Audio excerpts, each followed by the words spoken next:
আসসালামু আলাইকুম সবাইকে, চলে এলাম আরেকটি নতুন ভিডিও নিয়ে। আজকে আমি করে দেখাবো বিফ শামি কাবাব।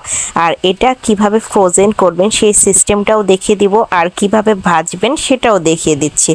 তো আমি প্রথমেই একটা পাতিলের মধ্যে আমি দিয়ে দিলাম 1 কাপের মতো বুটের ডাল। সেটা আমি ভিজিয়ে রেখেছিলাম 2-3 ঘন্টা। আর ছোট ছোট পিস করে রাখা গরুর মাংস, আদা রসুন, 3টা বড় পেঁয়াজ ফালি করা, আর হচ্ছে গরম মশলা।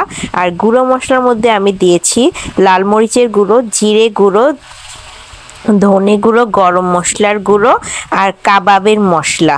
রাঁধুনি কাবাবের যে মশলাটা ছিল সেটা আমি এখানে অ্যাড করেছি। আর দিয়ে দিলাম স্বাদ মতো লবণ। আর লবণটা দেওয়ার পর আমি ভালো করে হাত দিয়ে সব মিশিয়ে নিচ্ছি। যদিও এটা আমি পানি দিয়ে সিদ্ধ করব, সব এমনিই মিশে যাবে, তো তারপরও আমি একবার হাত দিয়ে ভালো করে মিশিয়ে নিয়েছি। আর এখন দেখতেই পাচ্ছেন খুব সুন্দর করে মিশিয়েছি। আর এখানে আমি ঝালের জন্য কাঁচামরিচ, শুকনো মরিচ দুটোই দিয়েছি। দেওয়ার পর আমি একদম পাতিল ভর্তি করে পানি দিয়ে এটাকে সিদ্ধ করে নিচ্ছি। এই প্রসেসটা আপনারা কিন্তু চাইলে প্রেসার কুকারেও করে নিতে পারেন। তো আমি এখানে এটা পাতিলের মধ্যে জাল করে নিচ্ছি, যেহেতু আমার বুটের ডালটাও ছোট পিসে মানে অনেকক্ষণ ভিজিয়ে রাখা ছিল। আবার গরুর মাংসগুলো ছোট ছোট পিস করে কেটে নেওয়া, তো তার জন্যে আমি এটা একদম নর্মাল পাতিলের মধ্যে করে নিয়েছি।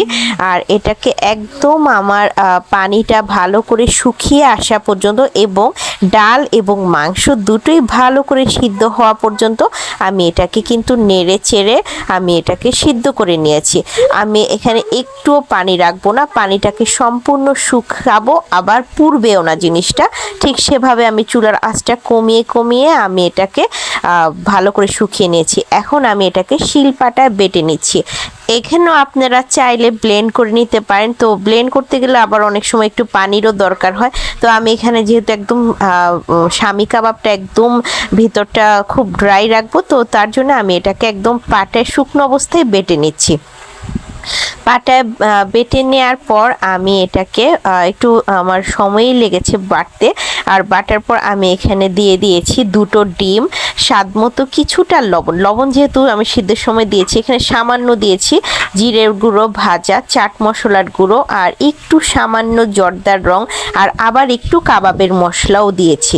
দিয়ে আমি এটাকে বিস্কিটের গুঁড়া দিয়ে ভালো করে আমি এটাকে হাত দিয়ে কষলে মেখে নিচ্ছি।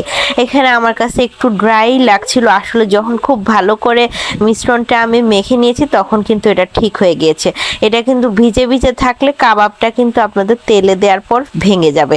তো এখানে আমি খুব ভালো করে এটাকে আমি উল্টে পাল্টে খুব ভালো করে আমি মেখে আমি এক একটা করে কাবাব আমি এখানে করে নিচ্ছি। এখানে আমি আসলে 2 হাতের ব্যবহারই করেছিলাম। তো আমি এখানে এটা করার পর এমনভাবে মসৃণভাবে কাবাবের বলগুলো আমি বানাবো যাতে কোনো রকম ফাটল না থাকে, কারণ এটা দেখতেও সুন্দর হতে হবে। তো আমি এটা আসলে এই যে এটা করার পর আমি আবার 2 হাত দিয়ে সুন্দর করে শেপ করে নিয়েছি।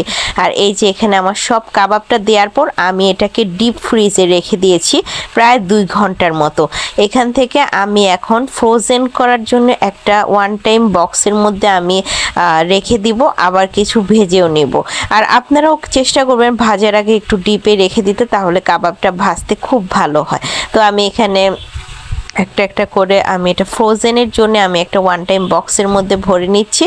তো আমি এখানে দেখিয়ে দিচ্ছি, এখানে আমি আসলে কোনো পলিথিন কিচ্ছু ইউজ করি নাই, সেই ফ্রোজেন করে রাখা কাবাবগুলোই আমি এখানে একবারে দিয়ে দিচ্ছি। আর এখানে আমি কিছু ভেজেও নিচ্ছি, যেহেতু আমি একটু গরম ভাতের সাথে কাবাব খেতে পছন্দ করি। তো আমি এখানে 4টা কাবাব আমি ভেজে নিচ্ছি। একদম সামান্য তেল দিয়েছি, ডুবো তেল না দিয়ে আমি চুলার আঁচটা একদম কমিয়ে রেখে আমি এটাকে একটা কাঁটা চামচের সাহায্যে একটু উল্টে পাল্টে ভেজে নিচ্ছি। যেহেতু আমার কাবাবের সব ইনগ্রিডিয়েন্টস কিন্তু সিদ্ধ করা, তো এখানে আসলে ভেতরে সিদ্ধ হওয়ার মতো কিছুই নেই, যে মানে শুধুমাত্র একটু মুচমুচে ভাপ আনার জন্য। আর ভেতরটা দেখেন কি সুন্দর হয়েছে। আর আমি এটা গরম ভাত দিয়ে খেয়েছি, খুব মজা করেই খেয়েছি, আলহামদুলিল্লাহ। ধন্যবাদ সবাইকে, আসসালামু আলাইকুম।